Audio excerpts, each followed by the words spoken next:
This is the man who calls himself the appointed son of God, Apollo Quiboloy. You might have seen his face or heard his name in the news for being one of the most wanted men in America and in the Philippines for a long list of crimes, from sex trafficking to child abuse. Just who is Apollo Quiboloy, and how did this Filipino pastor end up on the FBI's most wanted list? Let me explain.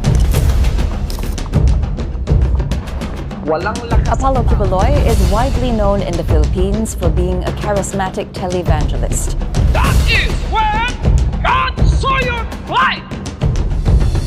And His man is my masterpiece. The 74-year-old is the founder of the Kingdom of Jesus Christ, the name above every name, a megachurch in Davao City. Also known as KOJC, the church claims to have millions of followers around the world. It's housed in a 30-hectare compound. That's about the size of 43 football fields. It has a bunker that Quiboloy reportedly hid in while authorities were looking for him. In April 2005, Quiboloy claimed that he received a revelation that he was the appointed son of God, and he's gone by that title ever since. That's why I have to become a son in order to inherit all things. Servant will inherit nothing. That's why he has to make a son. Quiboloy was also a spiritual advisor to former Philippine President Rodrigo Duterte during his time in office. In 2021, Quiboloy and two church administrators were charged in the US for allegedly running a sex trafficking operation between 2002 and 2018. According to the indictment, they recruited girls and women, the youngest just 12, to work as Quiboloy's personal assistants. The victims were allegedly assigned to night duty, where they were coerced to have sex with Quiboloy and told that this was God's will. Those who obeyed were rewarded with good food, trips, and annual payments based on their performance. Those who didn't were threatened with physical abuse and eternal damnation. Of the 5 victims named in the indictment, 3 were minors when the alleged sex trafficking began. And that's not all. The indictment also outlined a labor trafficking scheme that exploited church members who were allegedly sent to the US from the Philippines. Once there, they'd have their IDs confiscated and forced to solicit money for the church. Donors were told that the money would go to charity, but in actual fact, it went to church operations and went to fund the lavish lifestyles of the church leaders. Separately in the Philippines, accusations against the pastor for abusing and exploiting his followers began to emerge in 2023, according to local media reports. That prompted a Senate inquiry, but Quiboloy refused to attend the hearings. In March this year, an arrest warrant against him was signed for defying the Senate summons. He was finally arrested in September at his church compound after a massive police operation.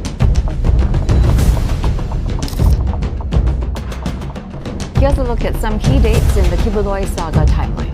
In 2018, US authorities started to pay attention to Quiboloy's church and its activities there. In February that year, Quiboloy tried to transport more than $335,000 in his luggage from California to the Philippines.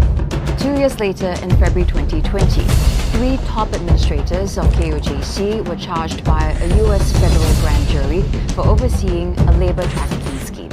Fast forward to November 2021, and a new indictment was issued against Quiboloy and top church leaders.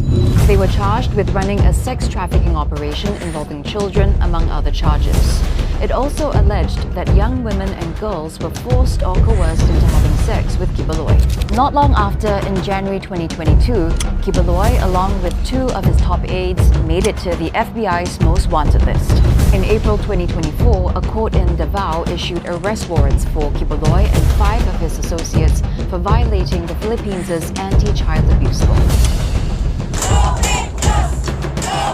2 months later, in June, police stormed Quiboloy's church compound in Davao City, resulting in a months-long standoff between his supporters and the police, with Quiboloy thought to be holed up in a bunker on the premises. Our worship center po is our cathedral. Come August, some 2,000 police officers attempted to raid the church compound again. All this finally came to an end on September the 8th, when Philippine Interior and Local Government Secretary Benjamin Abalos Jr. announced Quiboloy's arrest on Facebook. Besides Quiboloy, several others have been arrested and charged in the Philippines with trafficking and child abuse.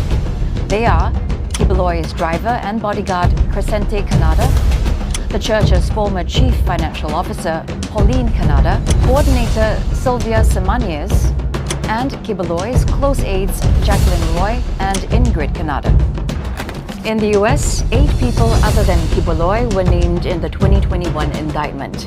They include Teresita Tolibas Dandan, who was a top overseer in the church, Felina Salinas, who was allegedly responsible for collecting and securing passports from church workers in Hawaii, and Helen Panilak, who oversaw the collection of financial data from church operations worldwide. For now, Quiboloy is being detained in Manila. His supporters have filed a petition to have him placed under house arrest or be transferred to the custody of the armed forces of the Philippines. Philippine President Ferdinand Marcos Jr. says the country is not looking to extradite Quiboloy to the US for now, although Washington is expected to request for his extradition along with his accomplices.